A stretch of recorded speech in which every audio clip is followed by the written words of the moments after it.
This is no ordinary night out for dinner. Oh, here it comes, ladies and gentlemen. It's a celebration of the powers of the gut. Oh, my God. These competitive eaters may eat 20 pounds of food at a single sitting. Ladies and gentlemen, are you ready? How do they do it? It's time to start. With the help of a biological factory inside their bodies. The product of 500 million years of evolution. Once the food enters the mouth, the transformation begins. As food is chewed, moistened, and broken down with saliva, our tongues mold it into soft pellets that we can swallow. Food slides down the esophagus. It is churned in the stomach and mixed with powerful enzymes and acid. After 4 or 5 hours in the stomach, the food, now almost pure liquid, flows into the small intestines. Nutrients are extracted from the soup and absorbed into the bloodstream. The remainder is sent into the large intestine, where water is reabsorbed and solid waste is stored until it can be excreted. 1 minute, 30 seconds. We expect a lot from our digestive systems. Think about what it has to do. You go out and you get a burger and you shove it into your face, and then you expect your body to extract the proteins, fats, carbohydrates out of it, and then send those to the appropriate parts of the body. It's ridiculous what you expect of your stomach, but it's doing that for you every day. Just how complex is the human gut? In Luxembourg, there's a device that mimics every chemical and mechanical step required to digest a piece of food. Nearly 7 tons of industrial plumbing supplies and modern electronics make up a machine called cloaca.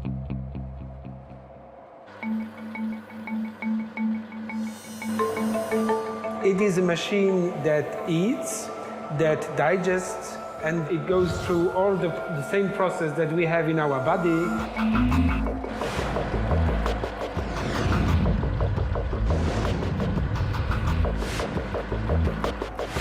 This big size of the machine shows how complex the human process is. Each morning, a staff member feeds the machine. This particular machine can eat exactly the same that we eat, and very often it's very good things.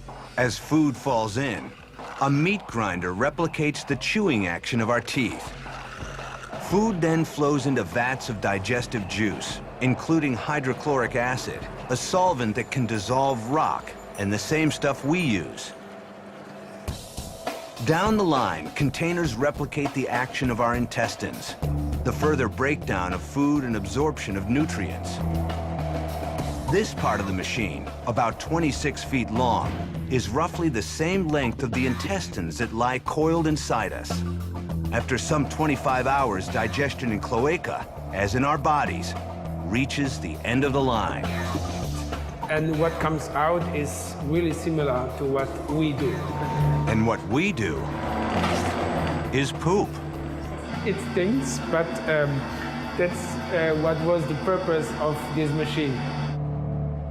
To do what our guts do, modern technology requires a giant room full of machinery. How did our guts get to be so complex? The answer is, they evolved.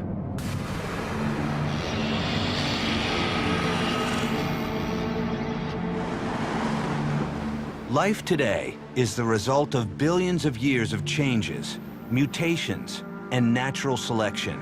But through all the years and all the species, one need has remained constant. To survive, every organism on Earth must have energy.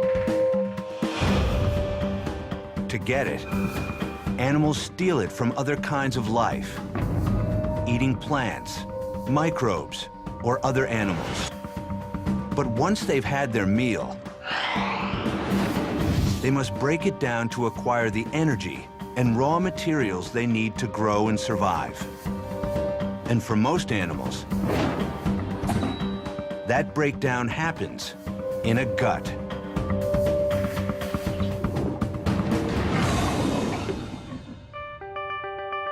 So the evolution of the digestive tract is an important component of the history of life.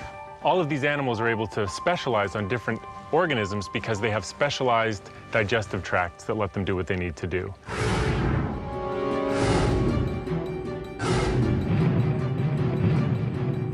The earliest ancestors of animals had no mouths or stomachs. They were microorganisms that simply engulfed each other for energy. Then, some 575 million years ago, life got interesting.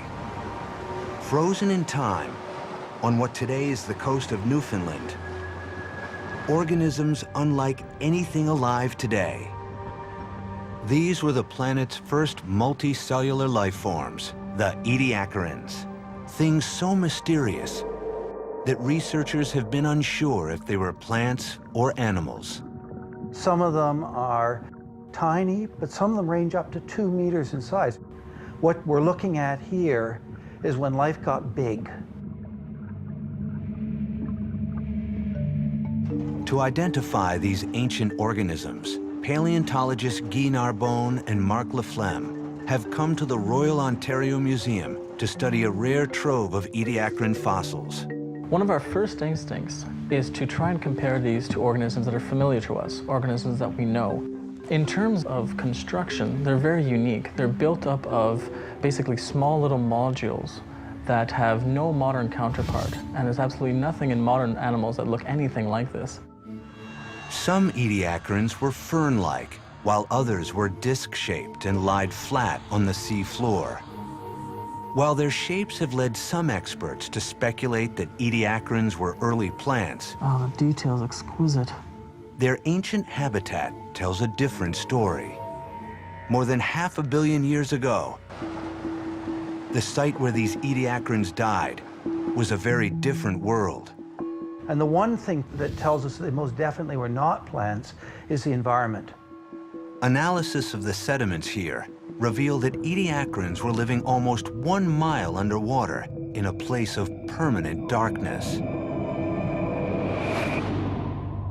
There wouldn't have been enough light down there to read the headline in a newspaper, let alone have active photosynthesis like a plant needs.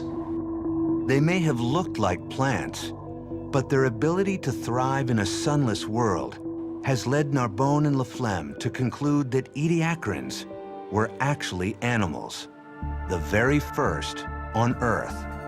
If they were animals, how did they eat? These are the first large feeders in Earth history, and they got their food from the water. We don't see any evidence that any of them could move. They had no muscles, no guts, no eyes, no brains. They simply absorbed food from the water column and then transmitted it to the rest of the organism. Fixed to the sea floor, they could not search for food. Ediacarans competed for it by getting bigger. They were trying to maximize their surface area, how much of their body was actually in contact with water, so that they could maximize the amount of nutrients that were absorbed in that way. For 30 million years, Ediacarans dominated the seas. But then, in a sudden evolutionary shift, life on Earth changed forever. The Ediacarans disappeared, devoured, it's thought, by new kinds of animals equipped with new kinds of organs and a whole new way of eating. For the first time in the history of life, Earth got guts.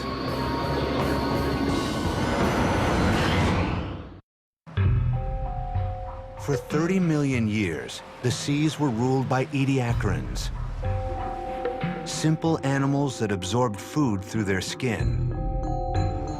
But meanwhile, another lineage of animals was evolving a very different feeding strategy: a gut.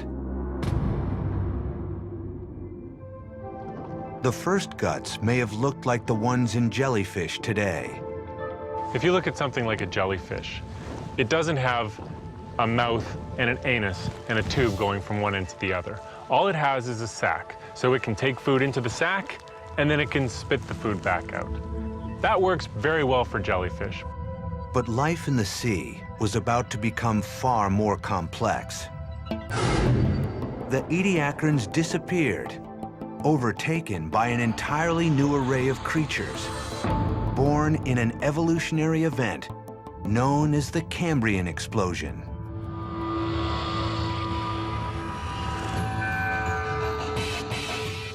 This chapter represents a quantum leap.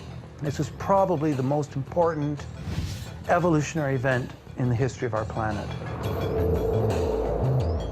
With the advent of predators, we basically start off with an arms race. As we start developing organisms that are building sophisticated teeth and means of biting and chewing and eating things, we also start developing organisms that have a means of protecting themselves against that.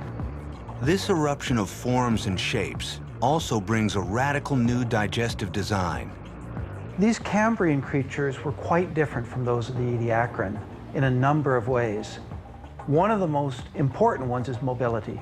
Mobility allowed organisms to feed differently. Active hunting required a more efficient gut, a way to take food in one end of the body and expel waste out the other. What evolved was a tube with holes at both ends, the basic blueprint of our own gut. But a tube alone was not enough to digest the well-armored prey of this new food chain. Predators needed extra help. That help came from something so tiny, it's invisible to the naked eye. Today, a striking example of this ancient digestive secret lies a mile below the surface. Deep in the Pacific Ocean, scientists from the Monterey Bay Aquarium Research Institute, piloting an unmanned submersible, found a whale carcass. More interesting than the bones were the feathery plumes coating them. When I first found them, I was really intrigued. This was clearly an animal that had never been seen before. These plumes were actually a bizarre new type of marine worm, an animal with no mouth and no teeth that somehow has evolved to eat whalebone. To make sense of this digestive oddity, specimens were sent to Greg Rouse at the Scripps Institution of Oceanography. I spent a lot of time dissecting the bones to get the worms out and studied them very carefully to try and understand their anatomy. What was really interesting was that we couldn't find any gut. There was no mouth, there was no digestive system. So we were really intrigued as to how these worms were able to get their nutrition. Without a digestive system, how could these worms eat solid bone? When we started to dissect open these roots, to look at them very closely, they were full of bacteria. And this gave us a vital clue. Rouse discovered that the worms themselves weren't eating the whalebone, but slowly burrowing inside it. The worms were providing access to the whalebone for the bacteria.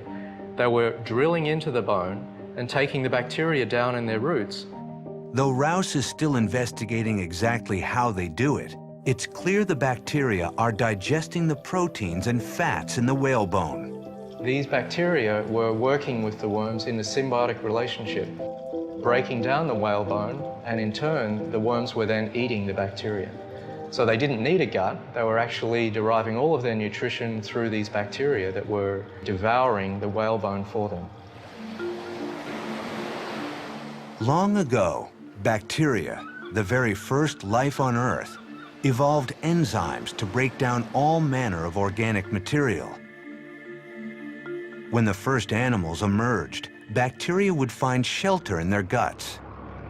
In return, bacteria broke down the food that animals could not digest themselves.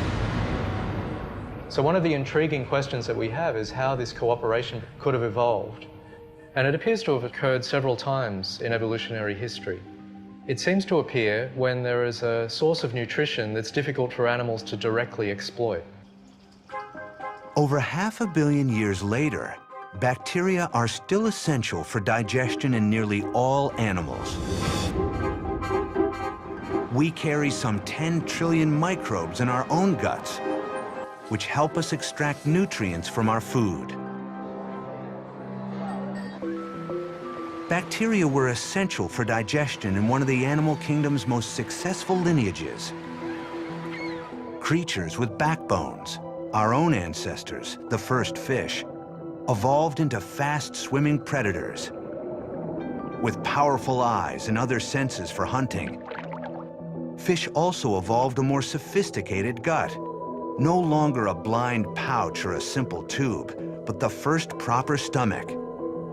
When the stomach shows up, you get to pass food past different parts of your digestive tract in a certain order so you can be much more efficient about breaking the food down and getting the good stuff out of it.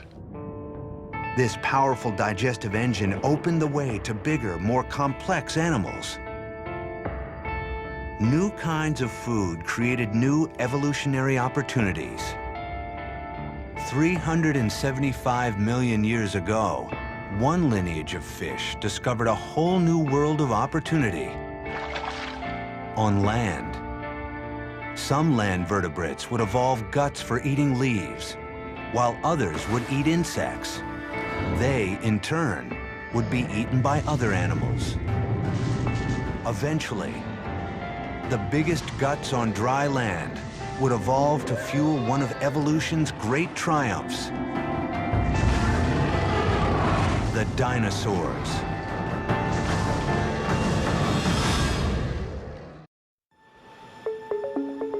Paleontologists have been digging up dinosaur bones for about 200 years.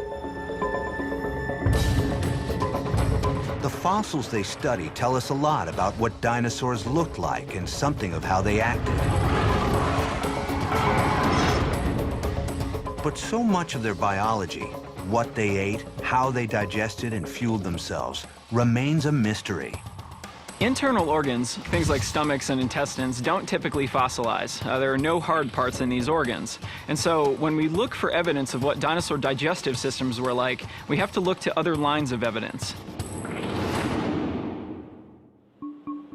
For modern paleontologists like Matt Lamana, understanding dinosaur digestion is vital to understanding their biology. And like any successful investigation, this one relies on hard evidence. Specimens of dinosaurs, like this Psittacosaurus here, have been found with piles of rocks inside their rib cages. Now, why a dinosaur would have a pile of rocks inside its stomach might not be clear at first, until we look at the living descendants of dinosaurs, birds. Well, I'm here on a beautiful chicken farm, surrounded by chickens. What I'm doing here is feeding these chickens grain. Now, this grain is pretty tough stuff, and so to digest it properly, the birds need a way to break it into little bits. They can't do that with teeth. Birds lost their teeth long ago in their evolutionary history. But these chickens have solved that problem a different way by using what are called gastroliths. Gastroliths are small stones that birds intentionally swallow along with their food. Lodging in the gizzard, a digestive organ, the stones act like teeth. Food enters the gizzard, which house the gastroliths. The gizzard will contract powerfully, forcing the stones against the pieces of grain, smashing the grain to bits and enabling the bird's digestive juices to act on it more efficiently. So what do stomach stones and chicken gizzards tell us about dinosaurs? Because we found several groups of dinosaurs with masses of gastroliths inside their guts, I think it's safe to assume that these types of dinosaurs had a digestive system that is similar to those of birds. For instance, these dinosaurs likely had a muscular gizzard that they used to smash food into little bits. Fossil gastroliths, like hollow bones, feathers, and other traits, show that some dinosaurs had many bird-like features. But does that mean that dinosaurs also shared birds' high-energy lifestyle? That defining characteristic known as warm-bloodedness? Paleontologists have learned a lot about dinosaurs over the last few years, but there are still a few answers that remain elusive. One of these is the question of dinosaur metabolism. In other words, were dinosaurs warm-blooded or cold-blooded? We're really not sure. Even in the case of famous carnivorous dinosaurs like Tyrannosaurus rex. To answer this fundamental question, paleontologists have been comparing dinosaurs like T-Rex to its living relatives. On the evolutionary tree, tyrannosaurs sit between their crocodile and bird cousins. To many experts, they are less like birds and more like cold-blooded crocs and alligators, able to fast for long periods between meals and then binge voraciously, swallowing giant pieces of meat and bone, holding it all in their gut for days as enzymes break it down. But some remarkable new evidence into T-Rex's digestion is shedding light on what the king of dinosaurs was really like.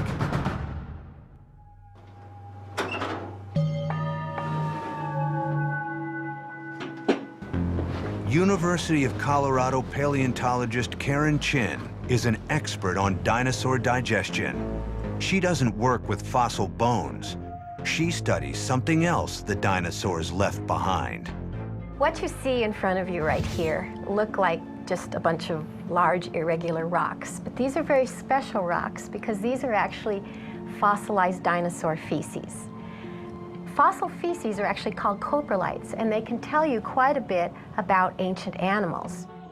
Dinosaur coprolites are rare, but each one can reveal important clues to how dinosaur digestion actually worked. The recent discovery of 2 large tyrannosaur droppings has allowed Chin to make some surprising discoveries. To see what the tyrannosaurs were eating, Chin looks inside a piece of the mineralized dung. The specimen is packed with telling clues. This is a piece of a bone fragment here. These white circles show where there were blood vessels going through the bone, and the pattern tells us a lot about the victim, the animal that was eaten. The evidence suggests that these are the remains of a large plant-eating triceratops. But more important than what the tyrannosaur ate was how it ate. The interesting thing is that they did have quite a bit of bone in them, indicating that they were not picking around, avoiding tooth-to-bone contact. They were just munching anything. At first glance, the presence of bones confirmed that tyrannosaurs had cold-blooded eating habits. Karen Chin made a remarkable discovery, and that was that the bone chunks that were in the coprolite were rounded. They were acid-etched. This is something we see in crocodilians today. So these are animals that can take bones that they ingest and actually get sustenance from them. Most animals can't do that.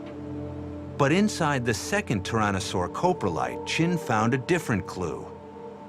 These kind of soft-looking cells here are fossilized muscle tissue.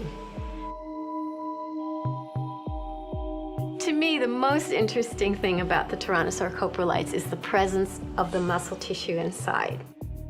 Fossilized muscle tissue in the coprolites indicates that this passed through the gut of the Tyrannosaur relatively rapidly.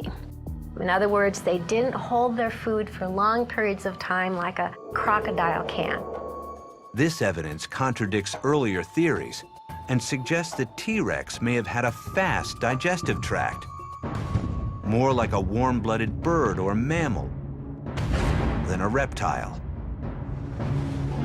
Fast digestion would also mean a fast metabolism, something that requires constant fuel. This animal had to have been eating just a remarkable amount of flesh and bone.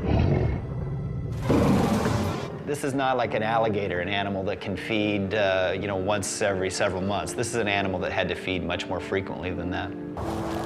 No doubt T-Rex had croc-like ferocity, but mounting evidence suggested it needed to eat frequently like birds and mammals. Now, I personally favor that dinosaurs had a metabolism greater than that of living reptiles. In other words, they were at least somewhat warm-blooded. We may actually find that they weren't crocodile-like, they weren't mammal-like, they had their own very unique physiology. Seeming to possess digestive traits of both reptiles and mammals, tyrannosaurs had evolved the guts that helped them dominate the food chain.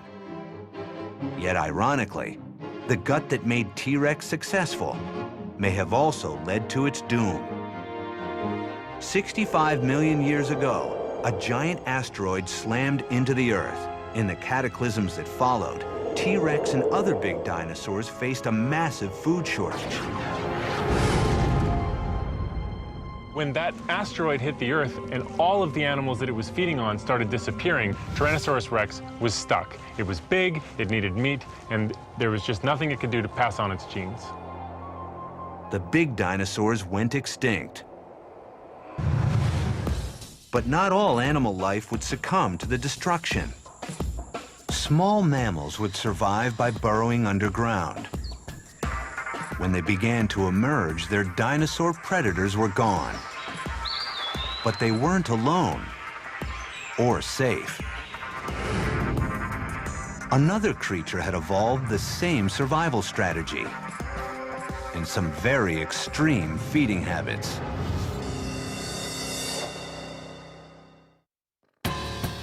In the early days of mammals, one type of lizard evolved to take advantage of the bountiful food source. Rather than lunging after its prey, it lost its legs and slithered.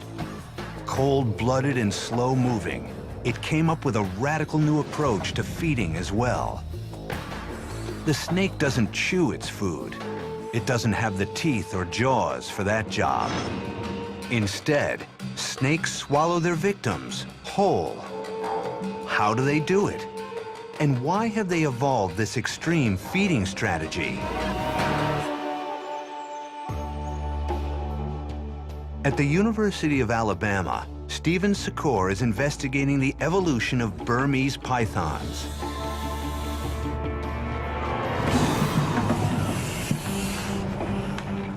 What's amazing about these snakes is their ability to feed upon a prey item whose diameter is several times greater than that of the diameter of the snake's head.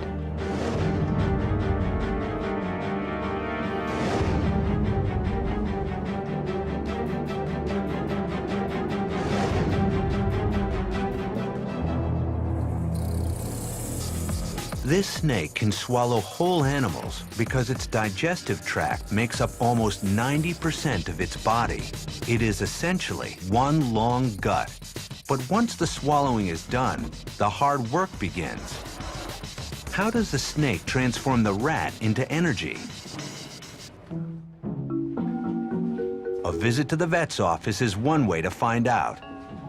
All right, let's get this shot here from the side. One of the best ways that we can quantify the breakdown of the prey item within the stomach is by simply x-raying individual snakes. I'll take this shot. Good deal. Outwardly, the snake appears calm, but inside, a powerful engine is revving. Oh, that's nice. That's nice. It's already looked like it's been dissolving away. Here's the skull, and as you can see, some of that bone is missing. So this snake is already starting to break down a bit of this rat's head, as well as some of its skull. Internally, what you don't see is the very dramatic increase in acid production. At this point, I bet the stomach is putting out a lot of hydrochloric acid, as well as pepsin, and that's what's really breaking this all down. This is all literally hidden inside the snake. The rat will just continue to move down into the pit of the stomach, and the acid and the enzymes will just constantly break it down till there's nothing left. After 7 days, the rat is digested and stored as energy, which will carry the snake through a long fast. In the wild, the large snakes we call constrictors are the planet's ultimate binge eaters. These animals may spend weeks, even months, just sort of staked out in one place, lying perfectly still, a classic couch potato. It's been reported that some of these snakes are able to fast for years between meals. When constrictors do eat, they really know how to make up for lost time.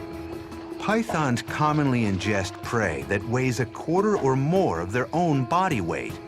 That's like a 200-pound man eating a 50-pound steak. But even with the immense meals these snakes are able to consume, how can they survive for so long without eating? Secor has discovered that snake guts come with a special feature, an on-off switch. We see this very dramatic turning on and turning off of the gut. A number of their organs are literally shut down during these periods of fasting. Having saved precious energy in between meals, pythons can jumpstart their stomachs when opportunity walks by. To understand how the snake actually pulls this off, Secor magnifies a section of the python's small intestine 15,000 times. The microscope reveals the snake's microvilli, the finger-like extensions that nearly all animals use to absorb nutrients. So in mammals, including humans, the microvilli don't change with feeding and fasting. They maintain their same length, same position. But Secor has discovered that snakes have evolved microvilli unlike those in any other animals.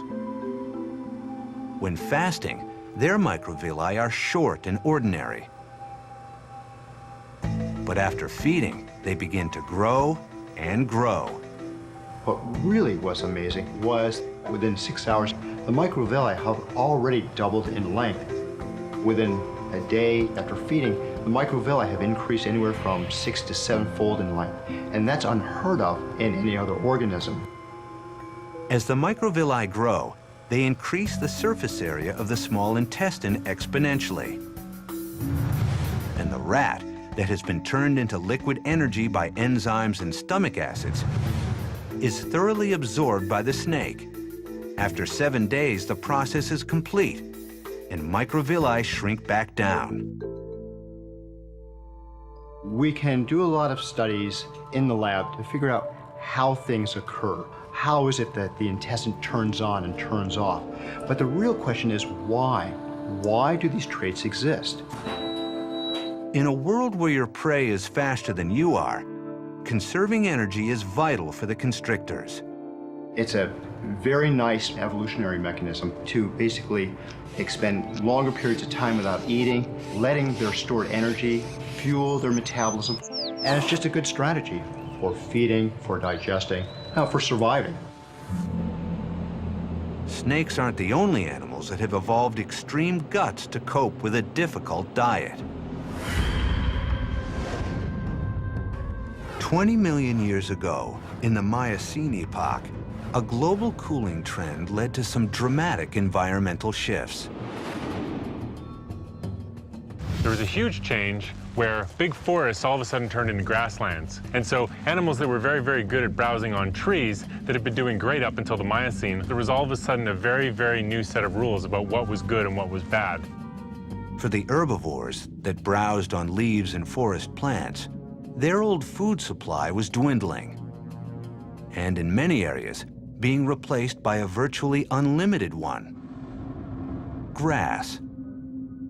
But eating grass posed serious problems back then. It offered little cover from predators, and even more fundamental, grass was virtually indigestible. Grass might be plentiful in a grassland, but it's very, very hard to eat. It's hard to eat because it's got very little nutrient in it. What nutrient it does have is bound up in undigestible, starchy cellulose material. But some mammals evolved a solution. Ruminants, including the cow, live today on a diet of grass. What was their digestive solution? You can see it inside one kind of very special cow. Just like any other cow, Rose has an amazing stomach. How do we know? Rose offers us a window into the stomach, literally. She is a fistulated cow. With a surgical opening in her side, Rose is a research animal living at Cornell University. You just pop the plug in there so that we can gain access to the large compartment of the stomach, the rumen. A painless process for the cow has given scientists like Debbie Cherney an unprecedented glimpse inside one of the most complex digestive systems on Earth. But to do its job, Rose's gut is more than intricate, it's massive. Her first and largest chamber, a giant fermentation tank called the rumen, can hold over 250 pounds of soggy grass. She also produces 55 gallons of saliva a day. So it's a very large compartment to hold all this material so it can digest it slowly. In an 80-hour journey, Grass travels through 4 chambers that progressively break down cellulose, extract energy, and absorb water. In all ruminants, this digestive odyssey begins with a unique behavior known as chewing the cud. When she's done eating, she'll ruminate. She spits up her food. She spits it up in the back of her throat. She'll swallow to squeeze out any water that's in there, and then she'll chew her food. Why this complicated eating behavior? It may have originated as a way to avoid predators, to have a meal without becoming a meal. Since they are a prey species, if they eat quickly and then go someplace out of the open and chew in a safe place, then more of these species would survive. But to digest grass, ruminants needed more than a big and elaborate digestive tract. They also used the Earth's original digestive aid, the tiny stowaways so many species carry inside them. Microbes have been living inside animals ever since animals evolved. But the cow has taken it to a new level. Its gut is a giant habitat for microbes. Inside, more than 200 different kinds of microorganisms are at work, including trillions of bacteria that attack grass, turning cellulose into sugar and energy. In the rumen, large protozoa dwarf the bacteria and keep them in check by eating them. And there's even fungi that break down the fibrous forage that the bacteria can't handle. When you see a cow eating grass, it's pretty neat to remember that cows can't digest grass. The only reason the cow is able to do anything with that grass is because it's got a big colony of bacteria living inside its gut that'll break down the grass for it. By partnering with the microbes and evolving the 4-part stomach, the cows and their cousins will come to dominate the grasslands. Huge, thundering herds of herbivores. And that, in turn, will help another group of animals. Animals that don't eat grass themselves, but eat the grass eaters. New species of carnivorous mammals will evolve. Some with jaws and claws, and even more fearsome predators with brains for the hunt. What makes us uniquely human? For a long time, it seemed as if the answer would lie in the evolution of our oversized brains. But new evidence suggests that part of the answer lies elsewhere, in our guts. Harvard anthropologist Richard Wrangham has spent his career studying chimpanzees, apes, and human origins.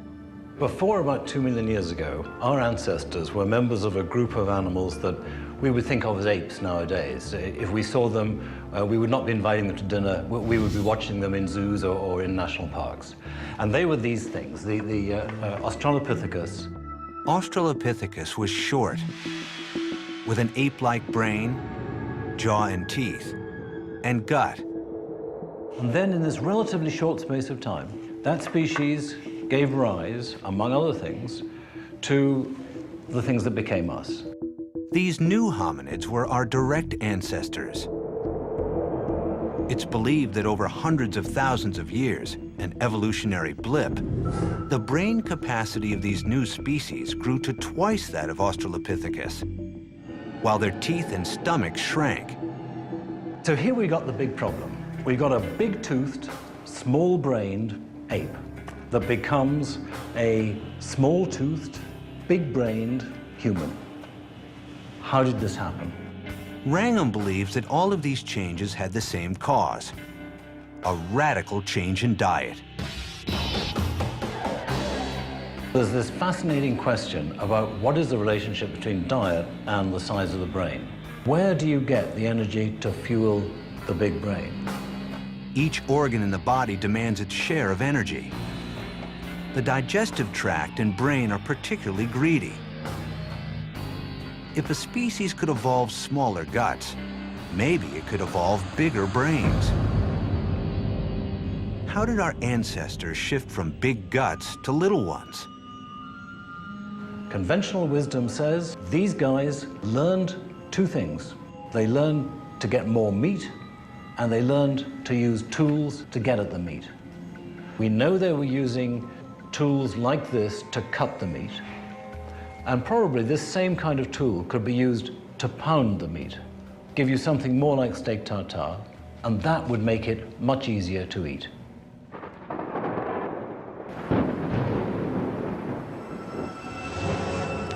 By doing work previously done by the digestive system, in effect pre-digesting food, tools helped our ancestors survive with smaller guts. But Wrangham believes that an even more potent technology transformed digestion. It's easy to imagine that once fire was used at all by these transitional species, then they would start resting their food against the fire because they'd learn very quickly that it tasted better. To Wrangham, the introduction of cooking changed everything. It allows us to get more energy out of our food with less effort. I think you can regard it as one of the greatest improvements in the quality of the diet in the history of life, and certainly among all the primates. How could this new technology, cooking, give us bigger brains? To test his theory, Wrangham is collaborating with an expert in animal digestion, Stephen Secor. They've devised a simple experiment to see if there is any difference in the amount of energy it takes to digest cooked versus raw food. The guinea pigs for this experiment are two hungry Burmese pythons, test subjects that have no problem digesting raw or cooked meat. After the snakes are fed two equal-sized pieces of steak, one raw, one cooked, they are placed in containers. As air flows in and out of the Tupperware, the amount of CO2 exhaled by the snakes will show how hard each snake is working to digest its meal. What we found is that compared to the raw steak meals, that cooked steak reduced the cost of digestion by about 12.5%. So that supports the hypothesis that a cooked meal is going to reduce the cost of digestion. Wrangham argues that for early humans, the benefits of eating cooked meat was transformative. We think that once you start cooking, you are able to get 10, 20, 30, 40, maybe 50% more calories out of your food. Over time, evolution favored individuals with smaller guts. They're not carrying all this useless material that is diverting energy away to the gut, and it could be used for the brain. So this is the raw material of evolutionary success. This is how you make more babies. This is how you invest in your body and resist disease better. It's how you survive longer.